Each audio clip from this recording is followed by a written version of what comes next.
Well, hello there. Jennifer, we have much to talk about today. Yes, and I'm in the office. It feels so good to be in the office. I was at my office earlier, and I picked up mail, and it was very exciting.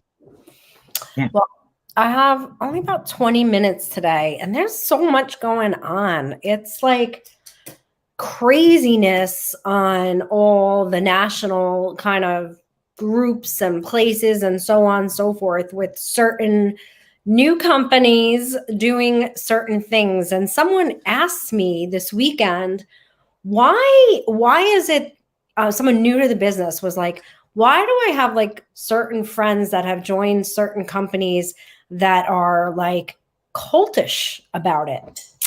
And I'm going to give you my theory. Now, I will back this up by saying I don't follow this stuff anywhere near as you. Okay. So wherever I'm coming from is really like a gut instinct, which is All right.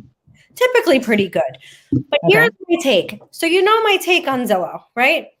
My take on Zillow is Zillow would not be Zillow if agents just did what they were supposed to do, which is lead generate. Zillow is not the first third-party company to sell us back leads, okay? If you saw Glengarry Glen Ross, what do you think were on the little postcards? That was Zillow before it was called Zillow. They were selling you leads. Why? Because most realtors do not want to lead generate, period. And that is like your primary job. So Zillow became this great company because of the things that most brokers don't want to do, or most real estate agents or licensed real estate agents, whatever you want to call them. Okay. Yeah. So now fast forward to all these fancy schmancy real estate business models that have stocks, that have what do you call that? Residual income, all these different words for other multi-level models, multi-level recruiting models. Recruiting, and also the stocks. There's one company now that's offering stocks, and they're going public, and they're doing all this crazy stuff. Do you want to know what it is, Phil? All it is dangling a carrot, because they know 95% of realtors do not want to do what they need to do to build a book of business that will bring them a business that is duplicatable, sustainable, and predictable. So they would revenue share. Thank you. They would rather come up with not the companies. The companies are geniuses. They're just doing what Zillow is doing. Brokers would rather run around and find all different ways of earning a living instead of the easy one that is right in front of them. And they think there's these magic pills and these magic potions and these magic whatever. Now, look, I'm not saying all of these things aren't great, but I can promise you that none of it means anything if you don't do the 20% that brings you 80% of your money, which is lead generation. So really, it just blows my mind. And so when I hear people, or I see people leave companies, no names mentioned, right? Leave a company where they've done nothing, and have come from other companies where they've done nothing. And they think, and I've had more than one person like this leave me. So if you think I'm talking about you right now, probably not. And then you think you're going to go to another company, and because they have blah, blah, blah, blah, blah, guess what? If you do nothing, you get nothing. You reap what you sow is certainly predates you and me. So you're coming at this from the point of view of I would say your garden variety working real estate agent. Yeah, I'm not talking about someone that has 40 people under them, and you get recruited and you get certain incentives. But even then, Phil, there's strings attached. I'm sorry. Go ahead. Well, of course. So there are, I hate to use the phrase, there's a lot to unpack here, but I'll say one thing about Zillow, that they didn't just offer agents an opportunity to kind of skip the prospecting. Zillow gave the public something that the public wasn't getting from the industry. And that is a higher level of transparency, if you want to call it that, but information. Okay. So when you and I were first starting our careers, there was an internet, and it was extremely rudimentary. And if you were doing a home search on the internet in 2000 or 2004, you would see a picture of a house. They would not give you the address, and you had to call an agent to get more information, and most likely you'd reach the listing agent. Okay. You wouldn't be told the address. You wouldn't know anything about the listing or pricing history of the property. And Rich Barton, who's the CEO of Zillow, said this.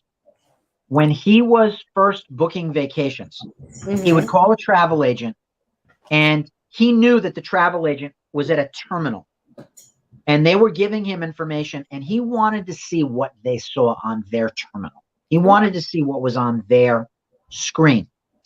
Zillow, to a large degree, did that for the consumer with what the MLS and IDX was not providing. What is the pricing history of this property? How long has it been on the market? What's the address? Addresses were added in the mid-2000s, 2005, 6, 7. We started putting addresses, at least in our local market, on there. So Zillow had other data issues, but that pricing history, marketing history, a lot of other things were things that the public wanted that the industry was not giving them. And, private industry has a lot more agility than a trade organization, which everything dies by committee. So we're looking at it. I'd add the consumer's point of view. I'm going to say something about brokers, but I don't have to say it right now. The cult thing, I think, is a genius move on some of these companies' parts. I think it is a genius move. You might remember Inman did a most innovative contest, and I was a finalist on one of the contests for QR codes back when QR codes were a thing. And I lost to a real estate brokerage in New York City because he gave bonuses to agents who tattoo the logo on their body. Yes, I remember. Now, I like you very much, but do you think I would tattoo Jenn Maher on my body? No, and I'm definitely not tattooing J. Phillip on my body. I don't think you. Yeah, I don't begrudge you that. It's okay. You don't have to do that. I think, though, when you are giving agents recruiting bonuses, recruiting residuals, when you are offering stock options, we had a pretty big fish who said that the reason that he went with, brand X instead of us is, that stock options thing was a thing.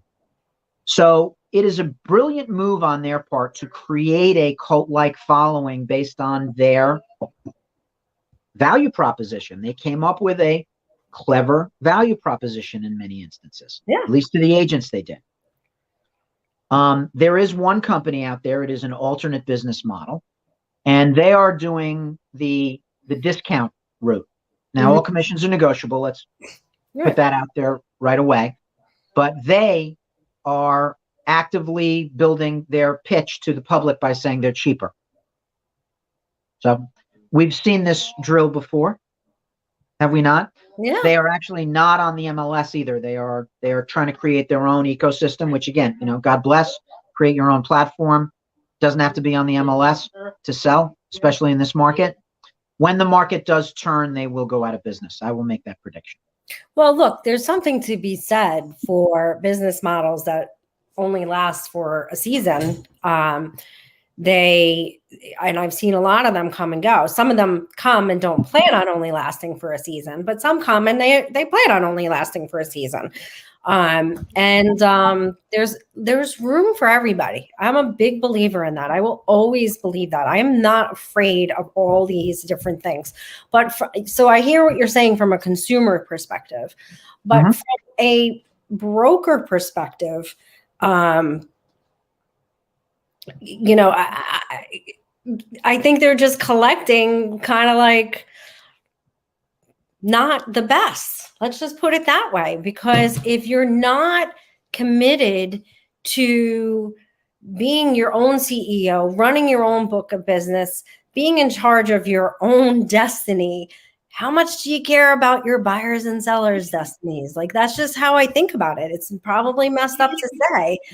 And I'm not talking about people who go over, work hard, make it happen, get that gross revenue or whatever the heck it's called. What's it called again? What did he just put on the screen? Residuals.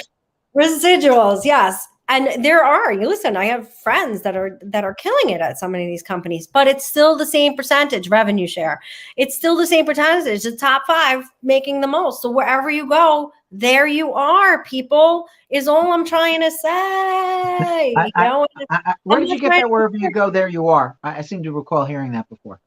Wherever you go, there you are. Why, you say that? I think it's a big. There's actually a book I found in the Garland of Letters in Philadelphia in the mid-90s. Wherever you go, there you are. Yeah, but that's my point. And it looks silly, you know? So wherever you are, kick ass. Don't kick ass because of, you know.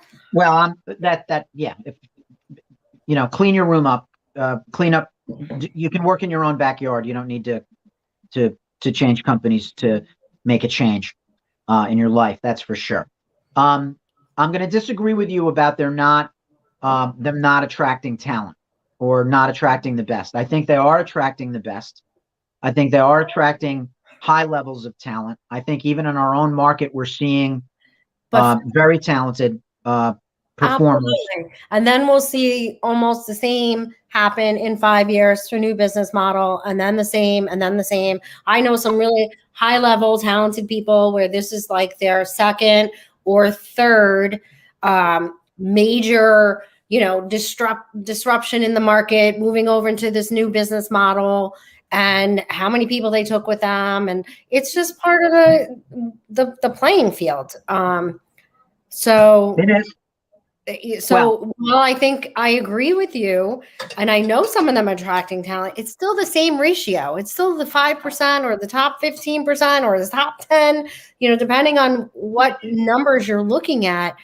But new business models do not change the ratio of who is successful in this business. It doesn't. No, you're not. The only person that's going to make you. Yeah. The only one that's going to make you successful is you. That is for sure. Some people do need to find their niche a little bit. They need to wander a little bit to find their niche. Yep. Here's a takeaway for brokers. I said I was going to say something about brokers later, and I'm going to tell you what I think brokers need to understand. Back when I was looking at starting my own brokerage, the school of thought was, you know, you should have X amount of months expenses put away. You need to get business insurance. You need to do some nuts and bolts of starting your company. Do you want to work out of your home at first? Do you want to rent brick and mortar? Now the stakes are raised. If you are going to start a real estate brokerage now, you have to seriously look at what is your value proposition and what is your end game. Is your end game going to be to scale it and then sell it? Is your end game going to be go public? Is your end game going to be stay small and then, you know, retire from it? And what is your value proposition to consumers and agents? You have to really dive deeply into this stuff, because we try harder or we're better or we have cuter colors. That's not going to be enough in this day and age. You have to have a value proposition that is compelling to the consumers you're soliciting and is compelling and attractive to the agents you seek to attract. And they keep upping the ante. We did not see stock options and IPOs being part of the end game for real estate brokerage brands 5 and 10, well, maybe 5 years ago, but no, certainly not 10 or 20 years ago. So the ante has been upped greatly. And I think one company, I'm not going to say the name, but it rhymes with Fedrin, originated the living off of venture capital until you do an IPO, and other companies have followed suit.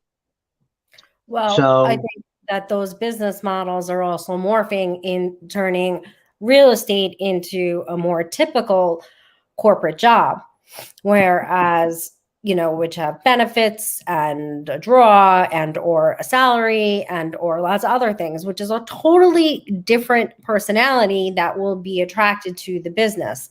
And I'm not saying, so I think that's good in some senses, because you do now open up the playing field for different kind of personalities to succeed.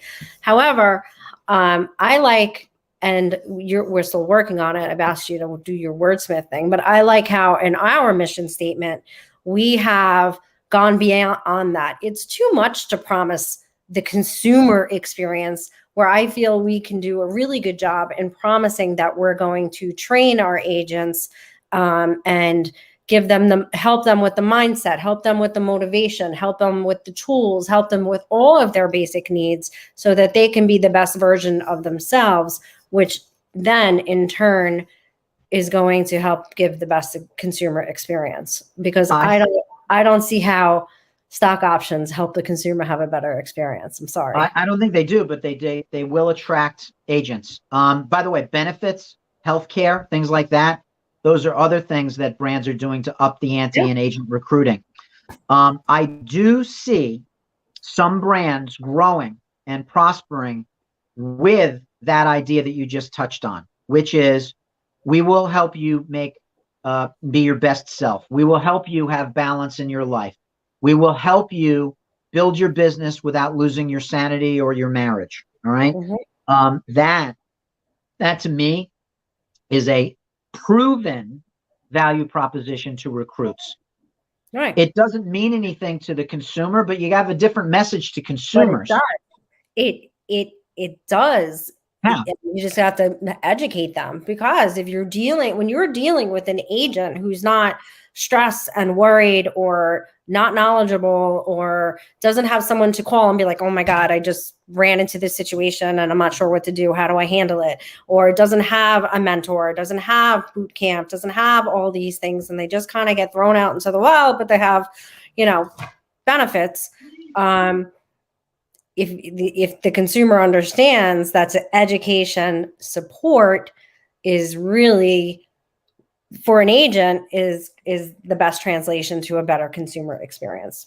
I think training resonates with the consumer. I think our agents are better rested is not as very compelling to the consumer. Consumers don't care how well rested our agents are. To me, I don't think there. As a matter of fact, I saw a meme out there in a real estate group.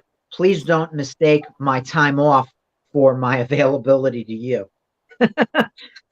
So, while I do think some consumers cerebrally do understand, it's probably not a good idea to call my agent every day at dinner time. Probably what's more compelling to the consumer is training. Yes, our agents are well trained. We train our agents to handle situations just like yours. That to me is compelling to the consumer. Training probably is the universal language that appeals as much to the agents you're trying to recruit as it does to the consumer who's looking to hire them. Benefits, I don't think the consumer cares if you have dental. Exactly. But it's true. It's not just training. It's training and support. There's a big difference in having someone to call when you're out in the field and boom, because you know how it goes. But I think that speaks to agents. I think if a consumer saw that in action, they would connect the dots. But people are in this, sort of what's in it for me kind of thing. So when I was looking, for example, at I can appreciate now what they go through at restaurants in the back, in the kitchen. I can appreciate now what a horse barn will do. Now that I take my son for his adaptive riding, I don't think I really cared about that stuff before. When I was going out to eat, I wanted to get fed. Hurry up, right? When I took my son to the barn, I wanted them to have a good experience. I didn't appreciate how they select their horses. I didn't appreciate how they train their horses and condition their horses. I didn't appreciate how they treat the barn. But I think now that I do. I think that the consumer will, and I got to run, that the consumer will, after they see this market, after they've seen the chaos, after they've seen, I personally do think, well, maybe it's only my tribe, right? Right? You attract your tribe, we attract our tribe attracts their tribe. I can see a lot of people that I know and in my little world here that will seek out people who are mentally balanced, life balanced, spiritually balanced, and all of those things, because we're all craving quality human connection and we are cutting off toxic human connection. I think that is happening at a very rapid pace. I know. Okay. Well, now we're on a whole nother topic, but yeah, I'm with you there, but I think we've just laid the groundwork for next week. All right, I gotta run. I gotta go to the doctor in Yorktown, and I'm late. So okay, go get him. Bye, guys.